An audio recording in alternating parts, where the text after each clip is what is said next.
Even though the federal government of Nigeria has decided to deregulate the oil sector, leaving players in the field to set and carry their crosses all alone, it is the duty of the same government to ensure fair competition among players in the downstream sector. Saying this, it is relevant to call the attention of the federal government of Nigeria to the severe competition currently ongoing between the Dangote refinery and the independent oil marketers. According to the Punch newspaper report, following a sharp reduction of oil pump price from 828 naira to 699 naira by the Dangote refinery, the independent oil marketers are on the verge of losing approximately 102.48 billion naira monthly, with signs of worsening losses in the coming months. Unfortunately, the same Dangote refinery that strategically brought down its pump price is not also doing well business-wise, as reports gather that the same company also loses 91 billion naira monthly following the pump price reduction. Cumulatively, this means players in the oil sector lose approximately 193.48 billion naira monthly. This happening not in good faith, but strategic attempt to frustrate some players and force them out of the market with possible hope of enthroning a monopoly if the strategy works out. Actually, it is the duty of the Federal Competition and Consumer Protection Commission (FCCPC) to weigh in and ensure a fair competition, doing everything to secure the interest and investment of every player in the downstream sector despite the ongoing price war. Although the masses, or say the consumers, may become happy seeing the competition coming in their favor due to sudden sharp price reduction, it is important to know that such a competition strategy is a clickbait strategy, and whoever wins is definitely coming back to virally terrorize the same market. But then no one else will be the victim than the consumers, because such an unfair competition where all players in the industry agree to lose such a big amount of money often leads to monopoly if the regulatory authority fails to intercept the trajectory. Reading a statement credited to the chairman of Dangote Refinery, Alhaji Aliko Dangote, one will be shocked and felt concerned. Alhaji Dangote said, "For the marketers, I pray and I wish they will even lose more because I'm not printing money. I'm also losing money. It is not that I'm making money." Speaking further, Dangote insisted that they want imports to continue. I don't think it is right. They want to continue to dump imported petrol, so I must have a strategy of how to survive because 20 billion naira of investment is too big to fail. We are in a situation where we will continue to play cat and mouse. And at the end of the day, somebody will give up. It is either we give up or they will give up. And I don't think I'll give up. So listening to a business guru like Aliko Dangote saying this is nothing to dance home about. It is a determined fight and probably a fight to finish, no matter how rough and tough the ring feels.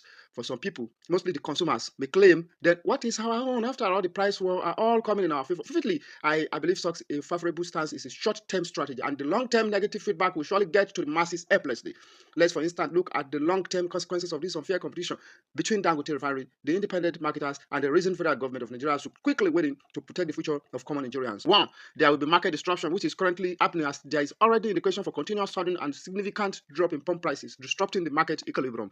To a layman, market equilibrium is like playing disco music to the hearing of a nomadic community. But simply, market equilibrium is with 5,000 naira, you can reliably predict the number of liters of petroleum you get when you go to a filling station. But under a disrupted market equilibrium, it becomes unpredictable. As if 5,000 naira get you 10 liters today, by tomorrow you may get to the same filling station and learn that your 5,000 naira cannot even get you 3 liters. It is better to know fully well that the corporate firms involved in this price war don't joke with a penny. They are taking record of every penny being lost now, and definitely they are coming back to retrieve their loss from you after the winner must have emerged. Secondly, both the Dangote Refinery and independent marketers are losing revenues due to lower prices. This will surely cause market share shift, causing the player with the lowest prices to possibly gain market share while potentially driving competitors out of businesses. That led to the third calamity ahead of this price war, which is brand erosion as a result of continuous price war. This will put the remaining weaker competitors under unsustainable business model, which is bound to causing consolidation or exits from the market. Then the reality set in. I mean, at this stage, there will be massive unemployment as the chained labor force will be cut off, as weaker competitors who are forced out of business, workers will be laid off, corporate firms to corporate firm contracts will be terminated, chained middle players and petty traders will be permanently cut off, and many citizens will be grounded to the stage zero, and the pressure will be mounted on the national economy, knowing fully well that the country is already dealing with bountiful of unemployment rate.